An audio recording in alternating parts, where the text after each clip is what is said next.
Welcome to our class on Chassidus. We're going to be learning today a beautiful, deep Chassidic discourse of the Rebbe in honor of the upcoming holiday Rosh Hashana.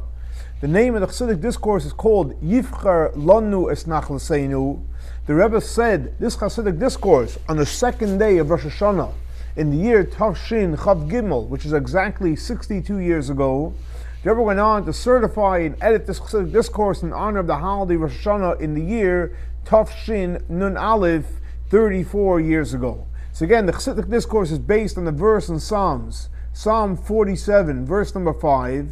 So the verse says as follows: Yivchar Lanu es נחלתינו. He chose for us an inheritance, as Go'in Yaakov, the proudness of Yaakov Sha'oiv that he loved, Sela everlasting. That's the literal translation of the verse of Psalms.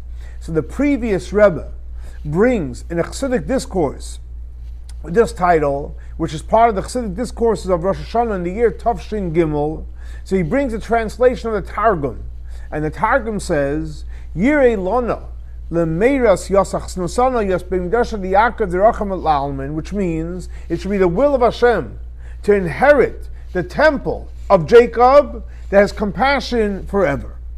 So he brings out, the Friedrich Rebbe asks, one second, the fact is we know that the Bet HaMikdash, a temple, belongs to Hashem. Like it says in the Torah clearly, Vasu li should make to me Mikdash. He knows, yes, we built the Beis HaMikdash, but we made it for Hashem. It's Hashem's Beis HaMikdash. So why does the Targum say that it's the Beis HaMikdash of Yaakov? Also, what's the connection with going Yaakov, the proudness of Yaakov, which is referring to the Bet HaMikdash, to what? To our inheritance. So the previous Rebbe explains in the Chassidic discourse that what does it mean, our inheritance? It actually refers to the point of Judaism, the point of the Jew, which is lying within in the depths of our hearts. And that's the Bet HaMikdash of Yaakov. Like it says in the verse, the Asuli, you should make to me a Mikdash, Shachanti v'Soicham, and I'm going to dwell amongst them, plural. What does it mean, plural? It should say v'Soicham, I'm going to dwell in the Beis HaMikdash. Because Hashem dwells within each and every one of us. And therefore the literal translation is that the Yivchar Lanu, as Go'in Yaakov, that in the future, what's going to be in the future when Mashiach comes? Hashem is going to return to us the Beis HaMikdash. So we have to understand the connection between the translation of the Chassidic discourse, that the Go'in Yaakov is referring to the temple that's in each and every individual, with the literal translation, the Go'in Yaakov is referring to the third temple, which is going to be what when Mashiach comes. Now, this verse of Psalms is one of the psalm that we say 7 times before we blow the shofar on Rosh Hashana. What's the connection with this psalm and blowing the shofar literally? Because in this psalm, in King David says, Allah Elokim b'Trua. The Elokim, the name, God has many names. The name of Elokim went up in Trua, and Havaya Yud-Kei Vav-Kei went with Bekoil and the sound of the shofar. What does that mean? So Chazal tell us that initially Hashem is sitting on the judgment, on the throne of judgment. Allah Elokim, Elokim is judgment, b'Trua. But when the Jewish people go ahead and they take the shofar and they blow it in front of Hashem, so Hashem gets up from the cheer of judgment, Elokim, and he goes to the cheer of compassion. And that's why he says, Allah Elokim Yisrael, God is getting up from the cheer of justice, and the Hashem B'Kol Shofar, and he goes into Yud-Kei Vav-Kei, which is all about chesed. And what happens when he goes into the world of chesed, of compassion, he gives us a lot of compassion, and he has compassion over us, and he transforms the judgment into compassion, into beautiful blessings. And that's why we say this psalm before we blow the shofar, because to bring proof from the Bible about drawing in that God is shifting from the seat of judgment to the seat of compassion, which happens what? Through the blowing of the shofar. So when you hear them before you blow the shofar and you hear the psalm, you'll know spiritually what's taking place. We're aspiring on to shift from judgment to compassion and give the Jewish people a great, powerful blessing. Now, this that we say, this psalm before we blow the shofar, not only this verse, but the whole psalm. Besides the verse of Allah Elokim B'Truah Hashem B'Kol Shefer, we don't say only one verse. We say the whole psalm. So obviously, all the verses in that psalm are connected to the concept where Hashem is getting up from the seat of judgment to the seat of compassion through blowing in the shofar. That's the whole psalm, and how much more so this verse, the verse that we started the Chassidic discourse with, of Yivchar Lanu, which is right next to the verse Allah Elokim B'Truah Hashem B'Kol Shefer. So obviously it has a connection to the same idea of going from justice to compassion. One second, we have to understand. Why? What did we just learn? What does it mean Yivchar Lanu? That Hashem is choosing the Jewish people. Now, why is he choosing the Jewish people? That's a choice for no reason. He's choosing us. It's not because we're doing anything special that he's choosing us. We did something well, so Hashem is choosing us. No. Hashem is choosing us. And not only that, when someone choosing is not because of the other person. It's not because of a logic, a reason, or an emotion. Choosing comes from the essence. In the word of Kabbalah, the word of language of Kabbalah is in the atzmos, the essence of Hashem is choosing. And in the essence, there's no room for an awakening. There's no issue tata. In other words, besides the fact, when Hashem chooses, he's choosing on his own, and it's not being inspired based on what we're doing, but even more so, in the place where Hashem choosing, our work, our effort can't even reach there. But on the other hand, when we say God went up from Truah, which means Elokim, judgment, and he switched over to compassion, that comes through our effort of blowing the shofar. So on one hand, we're saying is, Allah Elokim B'Truah Hashem B'Kol Shefer, means by us blowing the shofar, we're inspiring God to move from justice to compassion. But here we're saying Yivchar, it's choosing, we can't reach that level. But since these two verses are together, obviously there's some kind of connection. And what does that mean? When we take the shofar and we blow the shofar, we cause compassion, which comes through our effort. In the words of Kabbalah, there's a Serus La'ela, which gets awakened through a Serus La'tata. When we do our work, Hashem gets inspired to shift over, and through that we cause the compassion that even from the level of Bechira, which is basically much higher, Hashem should choose us as well. And obviously in the Chassidic discourse we're going to explain how the two go together. Nevertheless, he'd like to add this idea that when the Jewish people blow the shofar, what we cause is to draw down even from the place of choosing, and choosing of the essence of Hashem, Bechiras Ha'atzmos, where we normally cannot reach. So we'll understand that based on what's known, that what is the whole idea of Rosh Hashana? So in the world of Kabbalah, it's known that what's Rosh Hashana? Rosh Hashana is all about, and I'll say it in Hebrew, I'll translate it, Binyan HaMalchus. We're building the sphere of Malchus. And like we say in the prayers, Imru Lefani Malchus, we recite verses about kingdom, Kedei, in order, I should be able to be a king over you. So Rosh Hashana is all about building Malchus. Now, so if Rosh Hashana is all about building Malchus, on one hand we know that the mitzvah of the day is to blow the shofar. So what's the connection? Because how do you build Malchus? How do you create that God should want to become the king of us? Through the shofar. And like it says clearly, how do you do it? Through the blowing the shofar. And the connection of Rosh Hashana between building Malchus is literally. Why? Because what happens in Rosh Hashana? There's a renewal of the whole creation of the world. And like we say clearly, Zeh HaYoim, this day referring to Rosh Hashana, Tchilas Masecha is the beginning of the creation. And those every single Rosh Hashana, the worlds get created again from new, just like in the initial creation of the world. How is that? And there explains like this. Because the whole world is created from what sphere? From the sphere of Malchus. So Malchus creates the world, the ultimate sphere that does the final creation of the world. And drawing down Malchus, every Rosh Hashanah, even the first Rosh Hashanah, the beginning of creation of the world, is only for 1 year. Malchus gets renewed for 1 year. It's a 1-year contract. And what happens is, Erev Rosh Hashanah, as it starts getting nightfall, so Malchus goes back up. There's no Malchus. However, when the Malchus goes up, when it gets elevated and it gets concealed, it goes into the internal part of Malchus. What is the internal part of Malchus? In the depth of Malchus is, you have, every sphere is connected to all the spheres. What's the most deepest part of Malchus? So it goes into the emotions, it goes into the intellect, and it goes into the highest level of Malchus, which is Keter. And in there you have Tainug, the highest part of Keter, and the Ratzon, and the lower part of Keter, which is basically compassion and the will that Malchus has. And the energy of the world of Rosh Hashana, even before God becomes a king. So where is that from? That comes from the external part of Malchus. You know, like for example, what does it mean, the external part of Malchus? Let's say you're tired and you're exhausted and you do something. So there's no pleasure in there. So when anytime you're doing something just to do it and you're getting the job done, it's not coming from the internal part of the sphera. It's coming from the external part.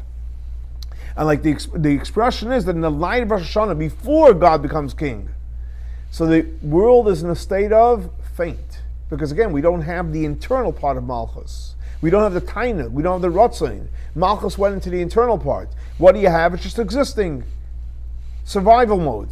And that's how we say, God says, tell me the Malchios, so that I should be a king. What does it mean a king? Not just a physical king, but I should want to be the king, and I should have pleasure from being a king. Now it's known that when on Rosh Hashanah, when Malchus gets concealed, it's on all levels. And what does that mean on all levels? Action, speech, thought, emotions, intellect, everything goes back to its source.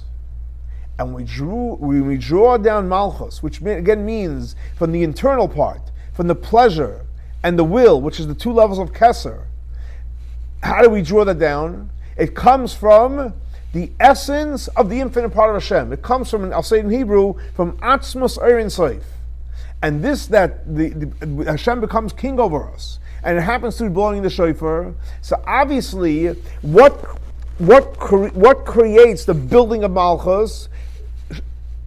Blowing of the shofar. So when you blow the shofar, and it's important to notice, when you're blowing the shofar is going, it's to the highest places, it's going to the essence of the infinite part of Hashem. When you're blowing shofar, you're reaching the essence of the infinite part of Hashem, and that causes the Tainug and the Ratzon to come down to this world, that God is happy to go ahead and continue being the king of the world. So Rabbi, ask 1 second. We have to understand. Blowing the shofar, we know, is a mitzvah. God commanded us to blow the shofar. Now, when is it possible to command to give a mitzvah after God is a king?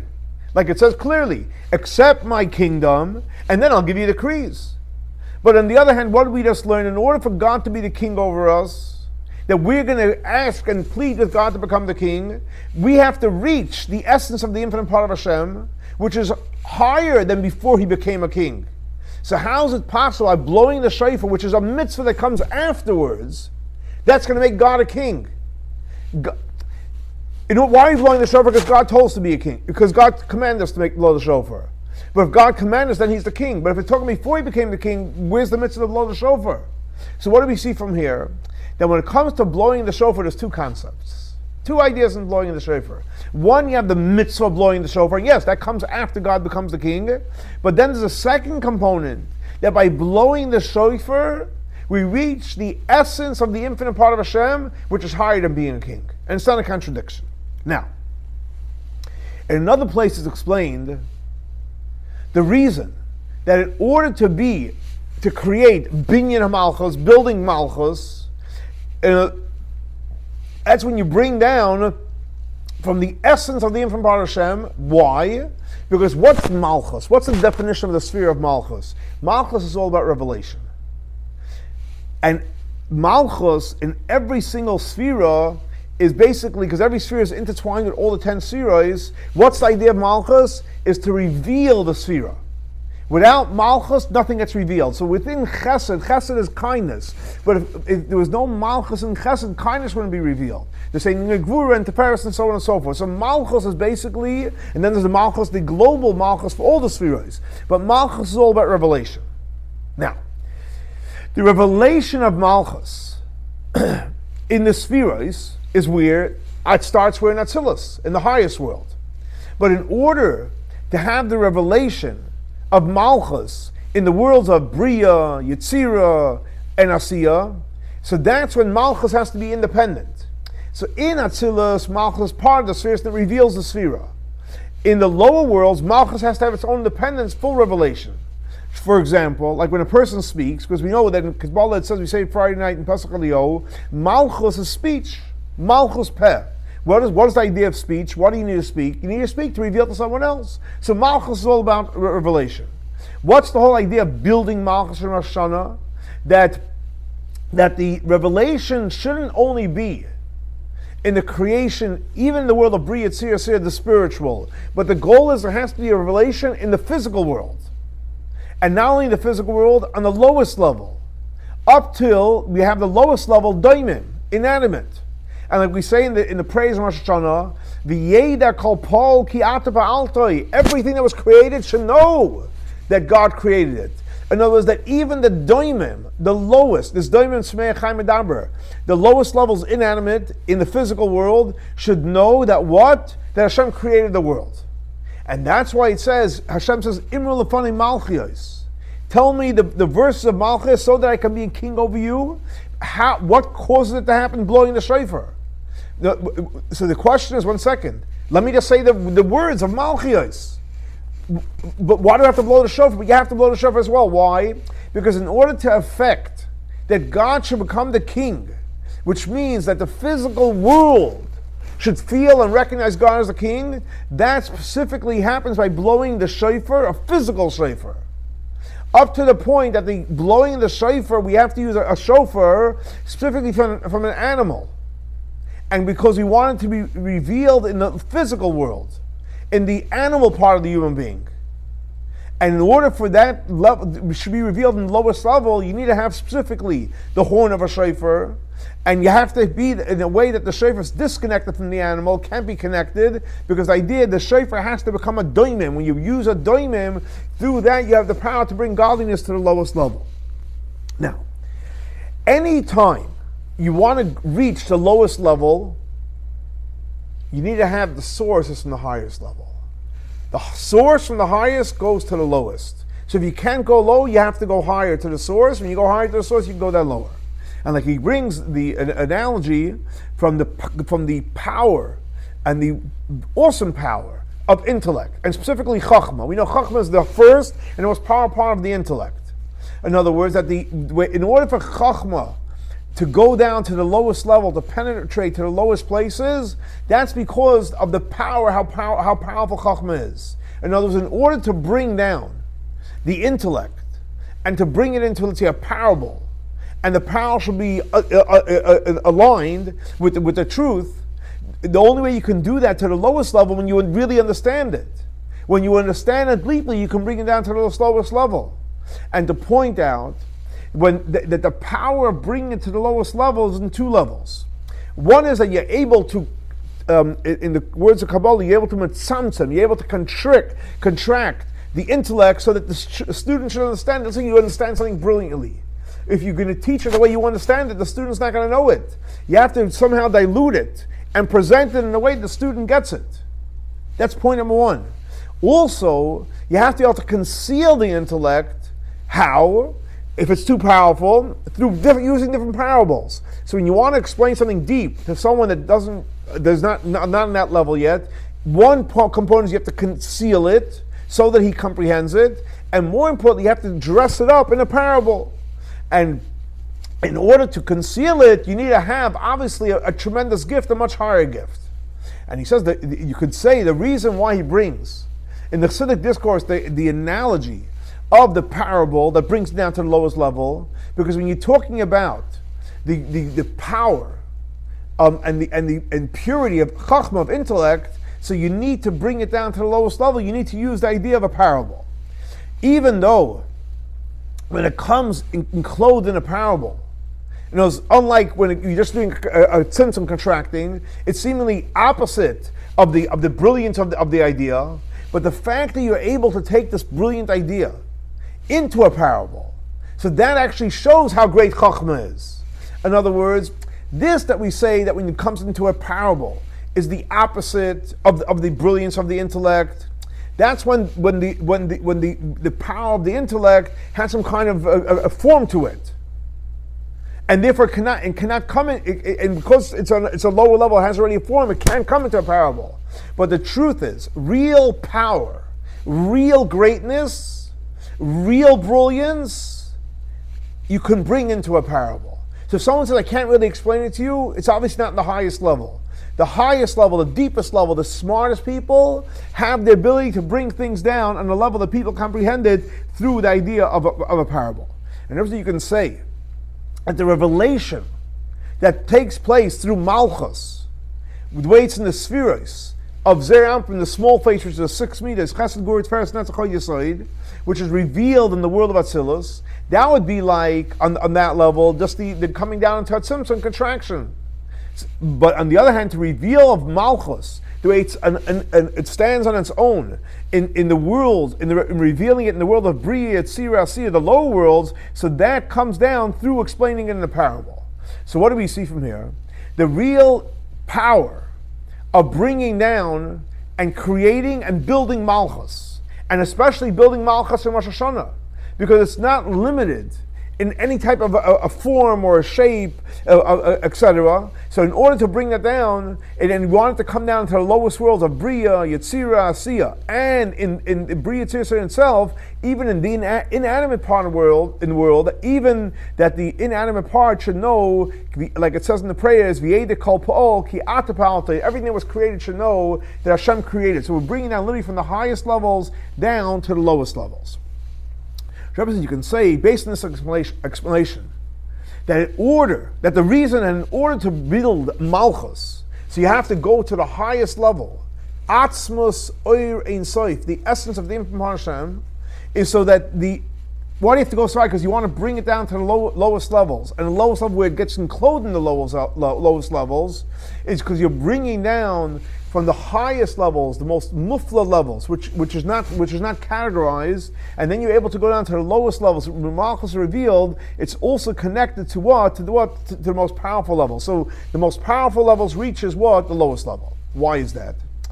Because the level of where it's wow, and you cannot quantify it, any type of shape or form, and that has the power to go down to the lowest level. By going down in the lowest level, that actually reveals how powerful it is. So when something is able to penetrate so deep and so low, so you can look at, oh my gosh, it's dealing with physics. No, that shows how powerful it is. And not only that, the revelation of the power is in the way it comes down. Because something that's greater and greater can go down to the lowest. Something that's a very powerful idea in general in life. If someone's great, he can deal with the most challenging situations. Someone that can deal with challenges, someone that can deal with struggles, someone can deal with difficult situations, obviously because it's coming from a very, very powerful level. Someone that can't, obviously there's somewhere in between. But again, it's not a matter of judgment, it's about, the point is that if you want to be able to deal with challenges, you have to be able to go deeper and higher and connect to the higher source. Let's go back inside. So what do we see from here?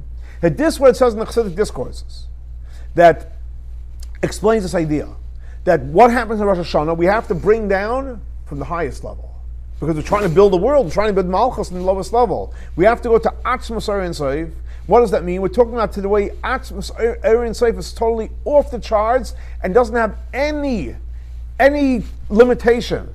And not even limitation of the essence of itself. However, according to the explanation before, that the reason for drawing down Malchus on Rosh Hashanah has to be from the essence of the infinite part of Hashem, because the elevation and when Malchus gets concealed is on all levels, and therefore you have to bring it from the highest level, which basically means drawing it down from the essence of the infinite part of Hashem. Rabbi explains and he says, we know that in Rosh Hashanah there's two ideas. On one hand, what's Rosh Hashanah? The main idea of Rosh Hashanah, which we know, when is Rosh Hashanah? The first day of the month of Tishrei.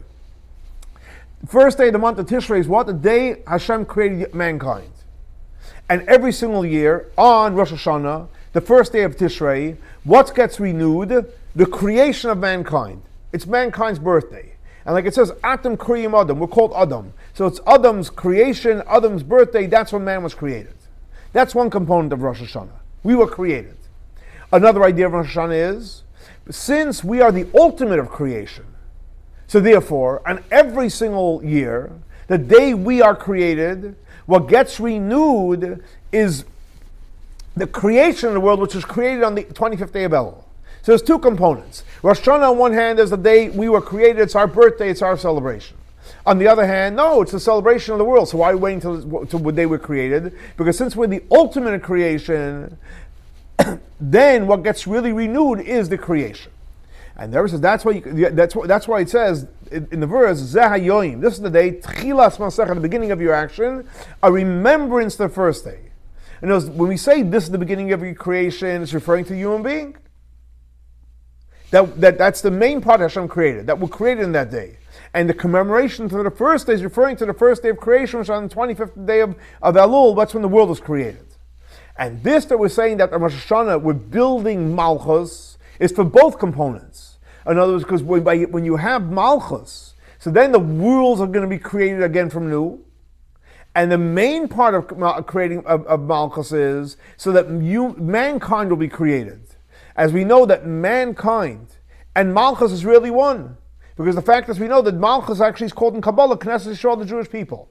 So based on this, in order to accomplish building of Malchus, which is needed to create the world and to create mankind, so you have to reach a place that world doesn't exist, and even the souls don't exist. You have to go to a higher level. So then the question is, if we're going so high, how is it possible that a soul, which is a creation, through our work, we're going to reach a place which is higher than our existence? So the point of the explanation is as follows. This, that when Malchus leaves and it goes to the higher level of Malchus, and in that place, yes, there is no room, not for souls and not for our work, because as we said, souls and Malchus are the same thing. That's in reference to the physical existence of the soul. However, the idea of Tamlichuni, that we want to make God our king, that means the Jewish people are asking and pleading when Hashem should be our king. That comes from the bittul, which is the self-acceptance, the internal self-acceptance from the Neshama, which the internal part of our soul is connected in the essence of Hashem. And when the essence of our soul gets revealed, then we bring down the essence of Hashem, and through that you create the building of Malchus. So that's the main point. Now he's going to explain it more in depth, and he explains like this. Building of Malchus, where God becomes the king over the world and of mankind, which happens by drawing down the essence of Hashem, which happens through revealing not our neshama alone, because our neshama alone is from a whole lower level, but from the essence of our soul. You can say, based on what's explained, explain also that with the concept where it says, Yisrael olu b'machshava. The Jewish people were elevated in God's thought. What does that mean? We're elevated to the thought of the essential thought.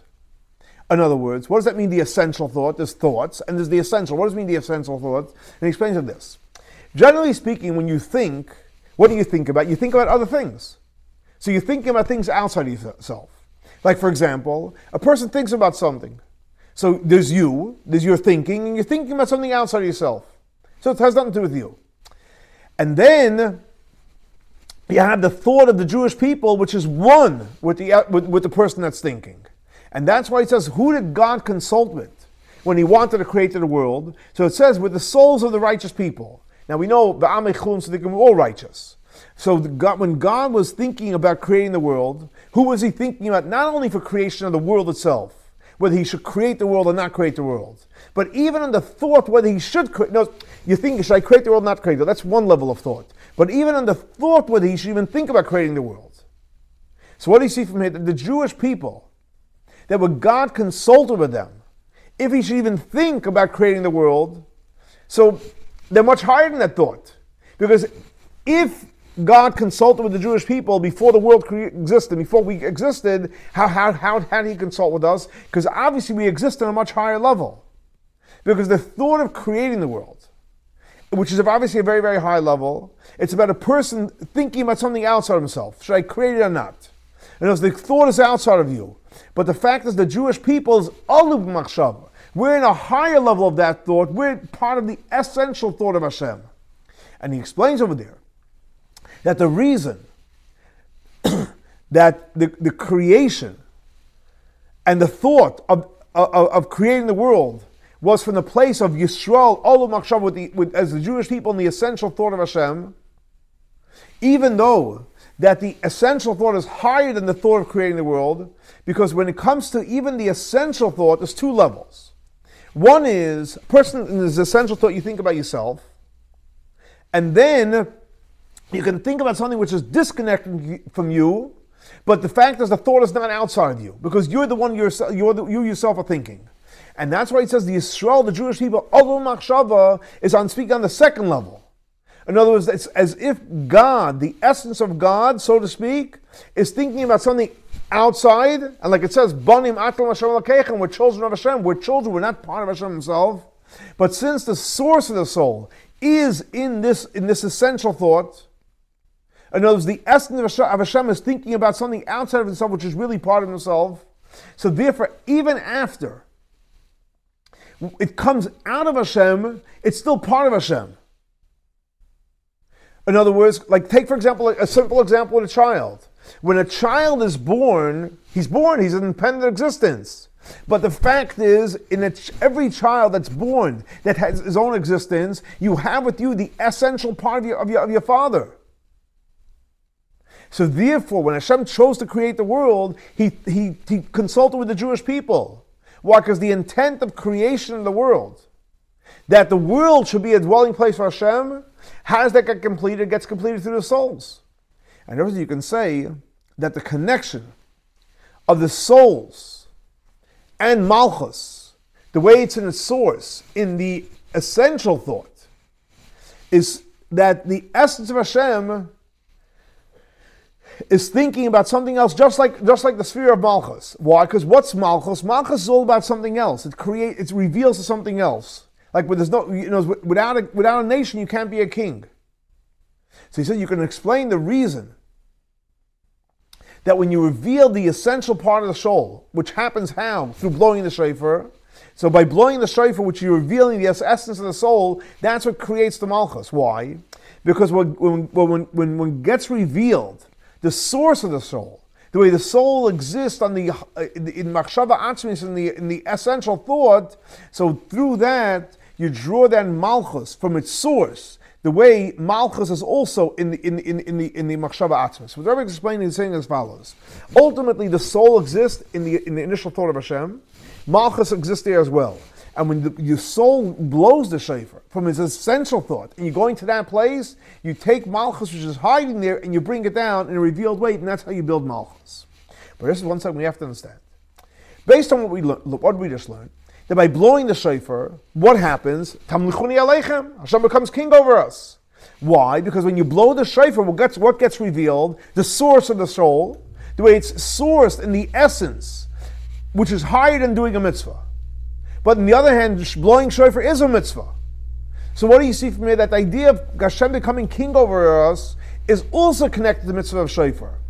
It's true, yes, we're in the highest level. What are we using to connect to that place? We're using to blow the shofar. But how can we use a shofar if the shofar only came afterwards? So obviously the shofar is also connected on a deeper level. And how is that? Never explains as follows. And we'll stand the base on what the previous Rebbe explains in the Chassidic discourse in Rosh Hashana, that when Hashem had the will of Ano Emloich, I'm going to be the king. So there's the three levels in the Ratzon and the will of being the king. What are the three levels? And he explains as follows. There's a Ratzon Goli, there's a revealed will. Hashem wants to be the king. Then there's a Ratzon Nelam, a concealed will. And then there's a Ratzon HaMuchlet Ba'atzmusai. That's a will which is totally concealed in the essence. So you have the revealed will, the concealed will, and then you have the will which is totally tied up within the essence of Hashem. Now, these three levels, even those three, we're going to divide up into two parts. You have the revealed will, and you have the concealed will, that both of them are revealed. One is revealed, one's concealed, but they're both revealed to the person. What's the difference? In reality, the one that's revealed, so that you can awaken it, in the reality it's revealed. The one that's concealed, so it's concealed if you can't do anything with it, and that's why it's called concealed, because it's concealed from reality. So they both go into the same category. One's revealed, concealed, but you can both easy access. But then you have the will, which is concealed within the essence, which is totally concealed. Even you yourself don't know that you have that will. Like, for example, the will to have a house. Every person, according to Kabbalah, from the essence of the soul, even though you don't know about it, you have a will to want to have a house. Why? Because that you need it for yourself. Like it says in the Talmud, a person of a house is not a human being. Every person needs a place that you have your privacy and you can be who you are. So that's one difference. Another difference between the revealed will and the concealed will, that to awaken the revealed will is something which is called the Surah Tata. It's a revealed will, so you just got to reach out and the revealed will happen. And when the Jewish people accept upon themselves the yoke of Hashem, and we say, Hashem, be king over us, Hashem is king. Which will? The revealed will. Now, this idea that the revealed will could be awakened through our effort, that was also the beginning of creation. And the way that will was awakened, in Kabbalah it's called Asman, the feminine water. And like it says clearly, who did Hashem consult with? The souls of the righteous people. That, in other words, when Hashem realized the pleasure that He's going to have with the work of the tzaddik and the righteous people, to underscore, everyone's a tzaddik, so Hashem all of a sudden had an awakening to be the king. Just like a regular king, that how does the regular king inspire to want to be a king? Because the people crown him, they give him a crown. So that's the first level. So the revealed will you reach out to Hashem, hey, we want you to be king, boom, Hashem reveals it. But to awaken the concealed will, that doesn't come from an external source. That has to be awakened from on your own.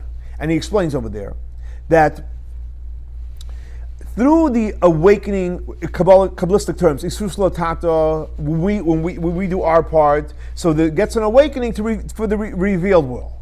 In other words, but why is that? It's not because that we have the power to awaken it. Because what's our relationship with Hashem? We're finding Hashem is infinite. Even the revealed will. And especially the revealed will is connected to the infinite part of Hashem. But that's what Hashem wanted. That's why Hashem set up the world. Hashem made it the world that, you could reach out to Him. Hashem gave us permission to access it. And that's the will of Hashem from the concealed level. And then you even have a higher level, the will that Hashem has from the essential part that that we have the power to reveal the external will of Hashem. Now, so this that Hashem made a resolution in the will, which is basically totally concealed, that to awaken the revealed will, we have the power to do it. Why did Hashem allow us access that we can reveal the revealed will, that we can awaken that? Because Hashem wanted that the world should want godliness. So therefore He says, guess what? The revealed will is there, but you have to want it. The minute you want it, boom, it gets revealed. And just like, for example, in the kingdom down here in this world, that how does the king become a king? When the people crown him. Which, like it says in the Torah clearly, we have an obligation to place a king over us. Which basically means that the nation accepts God a king, and that we ourselves accept Him. So based on this, Rabbi explains, we'll understand the connection where it says, Tamlichuni aleichem, that Hashem wants us to be the king over Him. With the mitzvah of blowing the shofar. Why? Because when we fulfill the mitzvah of blowing the shofar, what is that? Now we'll know what we're doing. When you're blowing it, what are we doing? That's the world of Kabbalah, the words of Kabbalah, that's the Yisrus Tata. That's our awakening. And our awakening saying, we're blowing shofar, we're blowing this, what are we doing? We're awakening the revealed will that Hashem allows us to do it, but we have to want it. So the shofar is the tool that represents the fact that we want God to be king over us, and then when we do that, God allows the revealed will to come out. Why is that? Because the acceptance of the essence of our soul, when we're blowing the shofar, it's not an awakening to so to speak, fire up the revealed will. But the awakening is that our work awakens that Hashem allows himself to be revealed. And therefore you need to have two components. That when we are awakening Hashem, and we're saying to Hashem, Hashem, you should be the king over us, we need to do it through blowing the shofar. That's point number one. And the second thing is that we're drawing in the will, which is totally concealed, that allows that we do our job by blowing the shofar, and that's what Hashem decided in His will, that when we're gonna reach out the shofar, He's gonna accept. That comes from the acceptance of the soul by blowing the shofar. So there's two major pieces. When we blow the shofar, which is the mitzvah of blowing the shofar, so that reveals what Hashem allowed to be revealed. What causes why did Hashem choose that it should be revealed? Because that's coming because our essence of our soul reaches the Ratzain HaMuchlet, the will which is concealed, and that's where Hashem allowed this process to happen. Now, even when it comes to the will which is totally concealed, there's two components there as well. And just like when we deal with revealed will, that when we draw down the will which is concealed, and then you awaken the will that's revealed, and that happens by us doing our part, like in Kabbalah it's called the Susal Tata, even though our part you can't compare. But that's the power of the infinite part of Hashem, where He's not limited to anything. And therefore, because Hashem is not limited, you don't need to do something off the charts. Literally, we can be finite. Hashem is infinite, and He gave us the power that we can reach the highest places. And like we explained before about real power. What's real power? It's not limited to only high places, holy things. It goes down to the lowest levels. And this will, which is concealed within Hashem, which is from the choosing Hashem, that Hashem chose, that He's going to be revealed through us doing our part, that shows the real power, the real awesomeness of Hashem. And this is what Hashem chose with His own choosing, that He should be revealed by us blowing the shofar. And Rabbi said you can say, that's why when it comes to blowing the shofar, there's three ideas in general. So what's the three ideas? One is the mitzvah. There's a mitzvah to blow the shofar. You have a mitzvah to blow the shofar. Then there's tshuva. I'm returning to Hashem. And then there's the third component, my inner acceptance, which comes from the essence of our soul. Three components when you blow the shofar. The mitzvah, returning to Hashem, and my soul's acceptance. Now, when we go ahead and fulfill the mitzvah of blowing the shofar, that is the awakening which touches the revealed will of Hashem. That's component number one.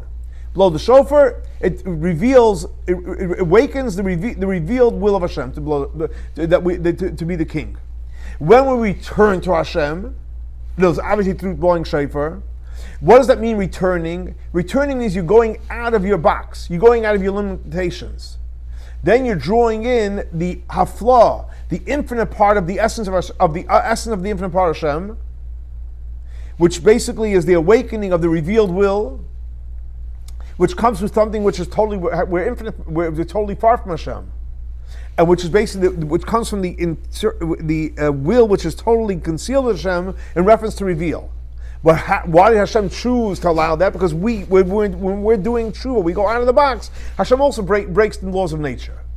But when we reveal the essence of our soul, which comes through blowing shofar, what happens then is literally the will, which is totally concealed, comes down, and that is the choosing of the essence of Hashem, which comes through our soul.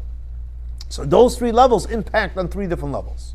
And everything you can say that the internal reason that every single Rosh Hashanah, everything goes back to its original state. Why is that?